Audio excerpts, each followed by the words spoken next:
In this video, I'm sharing an experience with you that my wife and I had concerning our Can-Am Spyder F3. Now, at first, it turned out to be oh no, what are we going to do? I really can't afford this. Spyder might not be fixed. To a thank God we did that when we first purchased our Spyder.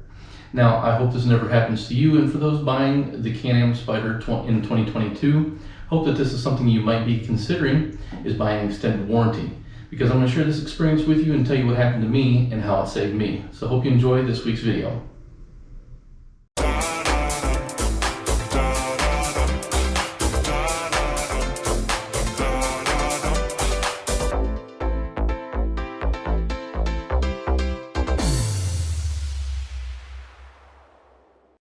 In part 1 of my extended warranty video, which I'll leave a link up here, I covered what all the warranty covers and what I did for mine and how many months and things like that. So it talks about the information of it. Now, I am not paid, endorsed, or anything for Can-Am for trying to sell you or trying to talk about this extended warranty. This experience for me turned out to be a blessing that I got one. And it is a big decision because it does cost a lot, but it's something that for you viewers out there that are maybe thinking about purchasing a new one, or the ones that fall within that ability to get one, might really ought to consider, because for me, it saved me a couple $1,000s that I didn't have, and my bike would be sitting for a long time, for probably about 6 months to a year before I could fix it. Now, what happened to the bike is we were at a stoplight. We were really close to home. We decided to take just a little bit longer tour because it was a pretty day out, so we were going to ride pretty close to home. There's a little back road that kind of circles around and comes back to the house. But when we were at the stoplight, from there before, we had just gotten gas and everything seemed great. Now, when I was at the stoplight, gave it a little bit of gas when the light turned green and went to shift into second gear. And when I did, it sounded like the end of the world came to the bike. There was a loud bang and it started clicking. It was fortunately still moving so I could get out of the way, but something was majorly wrong with it. And I had a pretty bad gut feeling that it was the transmission, just off the way it sounded and the way it was acting. It did give a fault code, went into limp mode, and fortunately we were able to turn around and get back to a close and safe spot. But then all of a sudden there was another loud bang, and that was it for being able to shift or give it gas. So what happened is, on the transmission, there is a long shaft with all the gears, and this shaft basically just sheared off right at the point where one of the gears lays. There is some needle, what they call needle bearings that go here, and there's a gear on it. You can kind of see this one move around, but basically there's a little gear here that goes from there to the reverse. And right at that gear point, this thing sheared off. Now, what happened to the bike, can't really tell you for sure. And I did ask the guys that were working on it as well what their thoughts and ideas were. They kind of, for me, I already had a guess that maybe there was weak metal, maybe the hardening wasn't properly, because when they showed it to me, that's kind of what it looks like. I've been in CNC machines that had the same problems with drill bits, and the appearance of this looks like that it wasn't hardened properly. Now, that's just an opinion, that's not a fact, so you can take that for whatever you like. But basically, the way that this sheared off, there's a lot of pressure there, and I do know that something happened that would cause a lot of pressure for this to cleanly break off like it did. Now, I don't pop wheelies whatsoever on this bike, which would be one thing that might cause it. We don't haul a trailer, which might put enough torque on this shaft to basically do the same thing. So there wasn't anything other than just both of us being on it and me giving it gas that could cause it. And I've been awful good at this bike, make sure that all my maintenance and everything is done. So there's really no reason that this is for. And the mechanic did say that this happens to a lot of the side-by-sides or the utility vehicles that they have out there for off-roading and everything, because those do have a lot of torque when you're going uphill or rock climbing. And I could imagine that being a cause, because even in Jeeps, this happens as well. So I don't go off-roading with this. And again, as you know, it's impossible to do wheelies. Burnouts are just about as rare too, because it takes a lot to do it. So there's not a whole lot of things that I did to cause this. So hopefully it's just weak metal, and what they did fixed it, and it won't happen again in the future. Mine, looking back on it, after I hear it now, I probably should have been more aware of it and been more active about it. But most likely, to me, it's been like this since the beginning of it. Now, this is a 3-year-old bike, so the older it gets, of course, that's going to wear out. But now it just makes a little click sound like tink that goes into gear instead of feeling it as well. So I am extremely pleased with what they did. This was several months that it took for them to fix this. So I did kind of keep in touch with him, kind of let him know, but when it happened, we had some discussions about the warranty and what it was going to cost us. So that's what I want to talk a little bit to you about.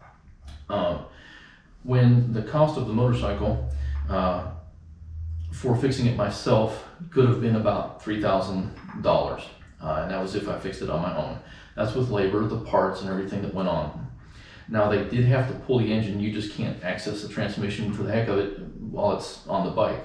So they had to take things apart, pull the engine, and find out what the problem was, because with the error codes it was showing something different than it actually was.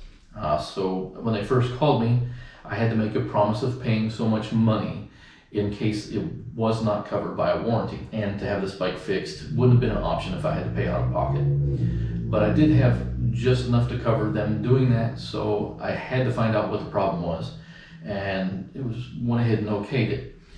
Fortunately, after everything came about, it was a warranty issue, which thank God it was, because like I said, it ended up being about $3,000. The parts alone are about $1,000 and some, and I will show you that as well in some of the details.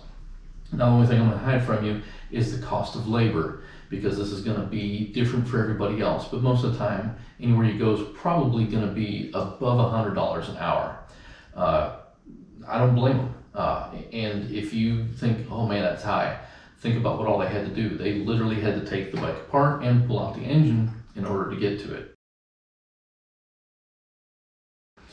Now, the part that I talk about Tri-County Power Sports being awesome is I have not seen the bike without the engine, and not that I second guess them or anything. I wanted to see the bike. I'm a hands-on person. I love touching everything. I wished I could have took pictures for you guys about the bike being there without the motor. If they watch this video, I hope you guys invite me back if you ever do have one. Not mine again, because I don't want this to happen, or I'm not going to wish it. But if you ever have one that has an engine again, please give me a call if you let me. I'd love to take a picture of it and show it to you all, because it was kind of interesting seeing the frame and everything on the motorcycle. So the geek side of me loved it, but I didn't want to push that because they were being nice enough to let me see what was going on and let me see the bike in person. So I did get to see it with the motor out. That was awesome. And then I got to talk to the mechanic, which took his time, and this is greatly appreciated, to kind of talk to me about what happened. And we talked about the reverse gear and the noise that it makes and everything that I found out in detail. No matter what, they do make a noise when they're shifting gears. That's not a problem. And for those of you that are buying it for the first time, it is loud. It sounds kind of like something's wrong. Hopefully it won't be wrong, but it sounds a little bit louder than usual. Again, you got to remember, you're not in a car. You're not hidden by a wall. You're not hidden by seats, the dashboard, and stuff like that. You're out in the open, and you're sitting pretty much right next to it, so you will hear it. But he talked to me, showed me what all went on, showed me this, and when I saw this, I was kind of like, wow, because it's a pretty big piece of metal. My finger, I know you probably can't see it, but my finger, and I'll take a picture of it and put it on the video here and whatnot, it's bigger than my finger is. It's probably about 2 fingers wide for me. Good thick piece of steel. It's pretty heavy as well. It took a lot to do this. So when I saw it, I was like, crap, what happened? What caused this? Is it going to happen in the future? There was a ton of questions that went through my mind. And fortunately, the mechanic didn't mind me taking all the brunt of those questions on him. So we talked. I geeked out a little bit with him, which I appreciate, because I love seeing stuff like this. Ever since I was a little kid, I've always been fascinated by it. And that's part of my experiences with doing how-to videos. I love playing with the stuff. I love getting in there and I love getting dirty. So all in all, after talking to him, after seeing this, after my experiences and whatnot, again, I don't hope that this is something that's going to happen again. I could imagine if it was an off-roading vehicle, yes, this could happen. Like I said, it does in Jeeps. But my opinion was that it's something that's hardened steel and whatnot. But to the guys in Tri-County Power Sports, thank you guys so much for doing this. For those of you that, if something like this happens to, for your extended warranty to be covered, you have to go to a Can-Am service dealer. And it's just because they're trained to do it and they want to make sure that it's done properly. If you do go to a separate mechanic, have them call first on whatever extended warranty you have to make sure that it is covered and that it will cover them doing it as well. Now, I've tried to cover everything I can in these videos for you to kind of give you an experience of the extended warranty. So I hope you guys enjoyed it. Again, I hope this never happens to you all as well.